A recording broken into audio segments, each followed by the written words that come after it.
और अब बड़ी खबर सामने आ रही है। जम्मू कश्मीर विधानसभा चुनाव की तैयारियां तेज हो गई हैं। जम्मू कश्मीर में विधानसभा चुनाव की तैयारियों को तेज कर दिया गया है। विधानसभा चुनाव के लिए अर्धसैनिक बलों ने कमर कस ली है। अर्धसैनिक बलों की 40 कंपनियां जम्मू पहुंच गई है। विशेष विमान से जम्मू पहुंची हैं 40 कंपनियां। तो जम्मू कश्मीर में विधानसभा चुनाव की तैयारियां अब तेज हो गई है।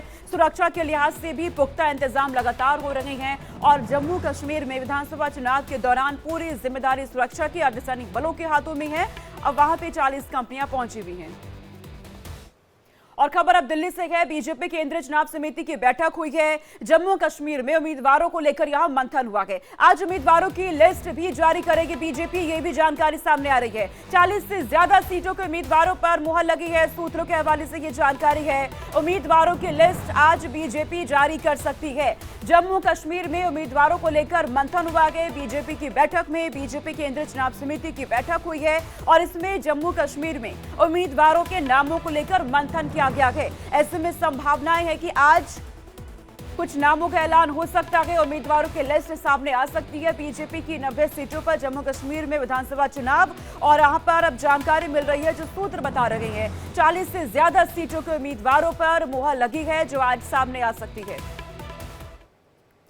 जम्मू कश्मीर चुनाव से जुड़ी एक और बड़ी खबर सामने आ रही है। विधानसभा चुनाव को लेकर बीजेपी का प्लान पूरी तरह से तैयार हो चुका है। 24 सीटों पर उम्मीदवारों की लिस्ट जारी करेगी बीजेपी। जम्मू में 8 से 10 रैली भी कर सकते हैं पीएम नरेंद्र मोदी। सूत्र ये जानकारी दे रहे हैं पीएम मोदी की कश्मीर में कम से कम 1 से 2 रैली संभव है। बीजेपी की सीसी बैठक में बड़े फैसले लिए गए हैं। पीएम मोदी, अमित शाह और जेपी नड्डा यहां पर शामिल रहे इस बैठक के दौरान और जानकारी मिल रही है पीएम मोदी की रैलियां हो सकती है। कश्मीर में 1 से 2 रैली वो कर सकते हैं और जम्मू में 8 से 10 रैलियां पीएम नरेंद्र मोदी की हो सकती है। इस दौरान वो लोगों से मुलाकात करेंगे, उनके बीच जाएंगे। बीजेपी की क्या उपलब्धियां हैं वो गिनाई जाएगी और साथ ही जम्मू कश्मीर को लेकर क्या प्लानिंग हो रही है, किस तरह से विकास आगे किया जाएगा, ये सारी बातें भी इस रैली के दौरान आम जनता के सामने रखी जाएंगी। अब बात भारत सिंगापुर मंत्री स्तरीय गोलमेज बैठक की। आज सिंगापुर में भारत सिंगापुर मंत्री स्तरीय गोलमेज बैठक होने वाली है, जिसमें व्यापार और आर्थिक संबंधों को मजबूत करने पर चर्चा की जाएगी। इस बैठक में भारत के 4 केंद्रीय मंत्री हिस्सा लेंगे, जिनमें निर्मला सीतारमण, पीयूष गोयल, एस जयशंकर और अश्विनी वैष्णव इस बैठक में मौजूद रहने वाले हैं। सिंगापुर में होने वाली इस बैठक में कई व्यापारिक हस्तियों के साथ बातचीत होने वाली है। भारत में बढ़ते बाजार अवसरों और मजबूत ग्रोथ रेट के बीच द्विपक्षीय व्यापार और निवेश को बढ़ावा देने की रणनीतियों पर विचार भी किया जाएगा। तो व्यापार और आर्थिक संबंधों पर यहां चर्चा होने वाली है। व्यापार को और कैसे बढ़ावा दिया जाए, निवेश को लेकर यहां पर रणनीति बनाई जाएगी। भारत के 4 केंद्रीय मंत्री इस बैठक में हिस्सा लेने जा रहे हैं। बेहद अहम इस वजह से क्योंकि व्यापार को लेकर यहां बातचीत होने वाली है। भारत सिंगापुर मंत्री स्तरीय बैठक है ये। भारत के 4 केंद्रीय मंत्री यहां पर मौजूद रहने वाले हैं। निवेश को लेकर यहां बातचीत होने वाली है। व्यापार और आर्थिक संबंधों पर यहां चर्चा होने वाली है। द्विपक्षीय व्यापार और निवेश को कैसे बढ़ावा दिया जाए, इस रणनीति पर यहां विचार किया जाएगा। भारत में बढ़ते बाजार अवसरों और मजबूत ग्रोथ रेट के बीच द्विपक्षीय व्यापार और निवेश को कैसे और आगे बढ़ाया जाए, इसको लेकर यहां चर्चा होगी। आगे रुक करते हैं। इस बीच एक और बड़ी खबर सामने आ रही है। आज दिल्ली में कांग्रेस की स्क्रीनिंग कमेटी की बैठक है। आज दिल्ली में यह बैठक होने जा रही है। कांग्रेस की स्क्रीनिंग कमेटी की बैठक 4 दिन चलने वाली है। बैठक में अजय माकन और मानिक टैगोर नजर आने वाले हैं। इनके नेतृत्व में ही यह बैठक होगी। इस बैठक में राज्य की सभी विधानसभा सीटों पर विस्तार से चर्चा होगी। सीसी उम्मीदवारों की अंतिम सूची भी जारी यहां पर हो सकती है, ये भी जानकारी मिल रही है। कांग्रेस की स्क्रीनिंग कमेटी की बैठक है, 4 दिनों तक चलेगी। उधर लोकसभा और हरियाणा विधानसभा चुनाव में जेजेपी के प्रदर्शन के बारे में एक इंटरव्यू के दौरान सवाल पूछे जाने पर पूर्व उप मुख्यमंत्री और जेजेपी नेता दुष्यंत चौटाला ने पार्टी को किंग मेकर बताया और आने वाले वक्त में बड़ी राजनीतिक पार्टी बनने का दावा भी किया है। दूसरी तरफ किसान आंदोलन से जुड़े मुद्दे पर दुष्यंत चौटाला ने क्या कुछ कहा, जरा सुनिए। जो होना था हो गया, जो गुस्सा था वो निकल गया। I see it as an opportunity now, and yes, last time also we were a kingmaker. हमारी चाबी ने विधानसभा का ताला खोला था।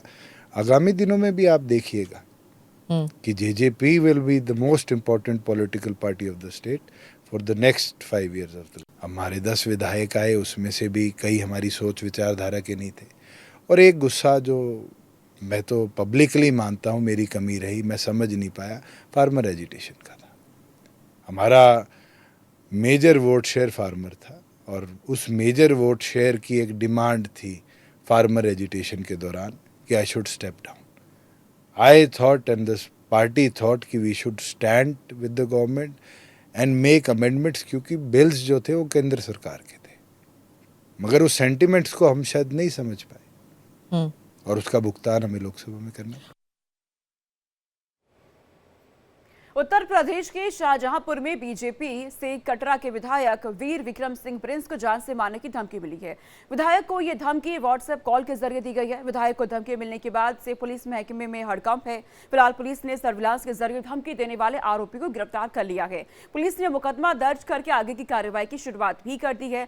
व्हाट्सएप कॉल के जरिए यहां पर विधायक को धमकी दी गई, लेकिन पुलिस ने इस पूरे मामले में जांच करते हुए सर्विलांस के जरिए धमकी देने वाले आरोपी को गिरफ्तार भी कर लिया है।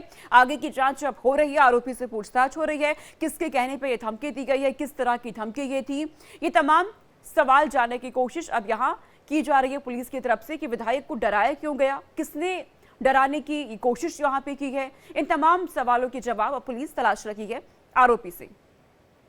ये विधायक कटरा डॉक्टर वीर विक्रम सिंह प्रिंस के नंबर पर व्हाट्सएप कॉल के जरिए धमकी व गाली गलौज करने के संबंध में थाना जैतीपुर जनपद शाहजहांपुर पर वादी श्री जगदीर सिंह के द्वारा एक लिखित तहरीर के आधार पर दिनांक 24/8/24 को एक मुकदमा पंजीकृत किया गया है, जिसकी विवेचना संपादित की जा रही है। उक्त घटना दिनांक 19/8/24 की है। घटना की सूचना प्राप्त होते ही तत्काल माननीय विधायक जी के नंबर पर कॉल करने वाले व्यक्ति अर्जुन उर्फ छोटे उम्र 25 वर्ष निवासी चाहरपुर थाना मदनापुर को हिरासत में लेकर उन पर 170, 126, 135 VNSS की कार्रवाई की जा चुकी है। आज तहरीर प्राप्त होने पर मुकदमा पंजीकृत किया गया है। माननीय विधायक जी की सुरक्षा लगातार निगरानी के साथ की जा रही है। और अब बड़ी खबर सामने आ रही है। कोलकाता पहुंचे हैं झारखंड के पूर्व सीएम चंपई सोरेन। दिल्ली आकर बीजेपी के आला नेताओं से मुलाकात भी करेंगे। कार्यक्रम उनके तय हो चुके हैं। कोलकाता पहुंचे हुए हैं फिलहाल झारखंड के पूर्व सीएम चंपई सोरेन। इसके बाद दिल्ली वो पहुंचने वाले हैं और यहां आकर बीजेपी के आला नेताओं से मुलाकात वो करेंगे। झारखंड की सियासत में इन दिनों चंपई सोरेन की लगातार चर्चा हो रही है। चंपई सोरेन क्योंकि अलग कोई रणनीति बना रहे हैं और अब दिल्ली में बीजेपी नेताओं से उनकी मुलाकात भी है। केंद्रीय सड़क परिवहन राज्य मंत्री अजय टम्टा रामनगर पहुंचे। इस दौरान अजय टम्टा ने रामनगर में धनगढ़ी और पनोद नाले का निरीक्षण किया है। निरीक्षण के दौरान उन्होंने निर्माण कर रही कंपनी के अधिकारियों को दोनों पुलों की उच्च गुणवत्ता बनाने और समय पर कार्य पूरा करने के निर्देश दिए हैं। कंपनी अधिकारियों ने उन्हें अगले वर्ष मई में पुलों का निर्माण पूरा करने का भरोसा दिलाया। इन पुलों के निर्माण की समय सीमा अगले वर्ष सितंबर तक है। तो रामनगर में अजय टम्टा पहुंचे। हमारे 7 मार्च 2024 को हमने स्टार्ट किया और इसको हम 6 सितंबर 2025 को हम इसको पूरा कर लेंगे। कार्य की जो प्रगति अभी है वर्तमान में, तो मैंने वर्किंग डेट से हम पर डे की हमारी प्रगति रहती है और अभी दोनों पुलों का प्रगति रिपोर्ट लगभग 8% से 9% तक होना चाहिए था और अभी जो प्रगति है वो 9 से 10 और 11 के आसपास है। यानी कि हमारी जो प्रोग्रेस रिपोर्ट है वो ज़्यादा स्पीड में है और मुझे लगता है कि हम इसको समय से पहले इसको पूरा कर लेंगे। आगे रुक करते हैं। मुंबई के पूर्व मेयर और मुख्यमंत्री एकनाथ शिंदे के करीबी अपने बयान को लेकर सुर्खियों में हैं। हिंदू समर्थन मार्च में एकनाथ शिंदे के करीबी ननकाराम नेवनानी का विवादित बयान सामने आया है। बांग्लादेश में हुए हिंदू लड़कियों पर अत्याचार को लेकर क्या कुछ कहा, सुनिए। मैंने मुख्यमंत्री साहब देवेंद्र फडणवीस साहब को विनती की है कि महिला को रिवॉल्वर की परवानगी दे और विशेषकर अमरावती में अगर वो परवानगी देंगे तो मैं सभी बहनों को रिवॉल्वर मेरे तरफ से लेके दूंगा। वो आत्मरक्षा के लिए रिवॉल्वर रखे और जो भी उसमें 2-4 अच्छे आदमी भी मर गए तो चलेंगे, लेकिन गलत आदमी कोई भी बचना नहीं चाहिए। मैं उनका समर्थन करूंगा। किसी भी कोर्ट कचहरी हुई तो चर्चा भी मैं करूंगा और उन पर उनके परिवार पे कोई भी आंधी तूफान आता है तो निश्चित रूप से सबसे पहले बार मैं सहूंगा। यहाँ के जो पुलिस कमिश्नर साहब है, एसीपी साहब है, पुलिसकर्मी हैं, बहुत ही अच्छी तरह से अमरावती को हैंडल कर रहे हैं। मैं उन्हें बहुत दिलों से धन्यवाद देता हूँ। इधर एक्ट्रेस रेवती संपत ने मलयालम सिनेमा के दिग्गज एक्टर और association of Malayalam movie artist यानी एएमएम के महासचिव सिद्दीकी पर यौन शोषण का आरोप लगाया है। यौन उत्पीड़न के आरोपों के बीच मलयालम एक्टर ने एएमएम महासचिव पद से इस्तीफा दिया गया। मीडिया से बातचीत में एक्ट्रेस ने आरोप लगाया कि ये घटना तब हुई जब वे 21 साल की थीं। उन्होंने बताया कि सिद्दीकी ने शुरू में सोशल मीडिया पर उनसे संपर्क किया और उन्हें आपत्तिजनक शब्द कहकर संबोधित किया, जो केरल में अक्सर एक युवा लड़की या बेटी को संदर्भित करने के लिए इस्तेमाल किया जाने वाला शब्द है।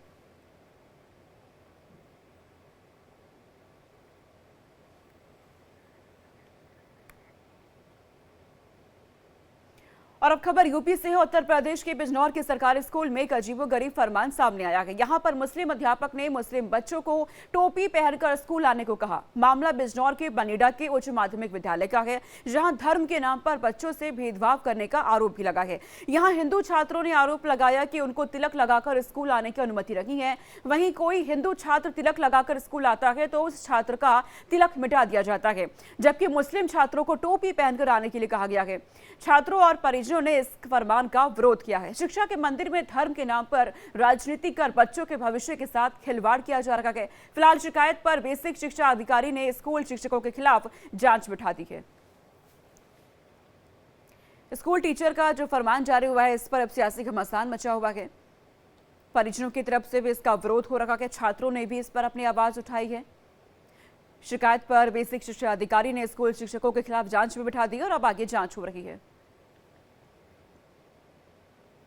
और आगे एक बड़ी खबर सामने आ रही है। 3 दिनों में 19,50,000 से अधिक अभ्यर्थियों ने परीक्षा दी है। यूपी पुलिस भर्ती परीक्षा में 318 संदिग्ध पुलिस ने रडार पर लिए हैं। योगी सरकार के नए कानून का भर्ती परीक्षा में असर भी नजर आया है। तीसरे दिन 67 जिलों के 1,174 केंद्रों पर 6 लाख से ज्यादा अभ्यर्थियों ने परीक्षा दी। उत्तर प्रदेश के सभी सेंटर पर चप्पे चप्पे पर पुलिस मुस्तैद रहती है। परीक्षार्थियों ने सीएम योगी की तारीफ भी की। कहा जो कहा वो करके दिखाया गया। योगी के सख्त फैसले से नकल माफिया सॉल्वर गैंग में डर नजर आ रहा है। परीक्षा के तीसरे दिन पुलिस ने 8 मुकदमे दर्ज किए हैं। पुलिस ने 10 आरोपियों को गिरफ्तार करके जेल भी भेजा है।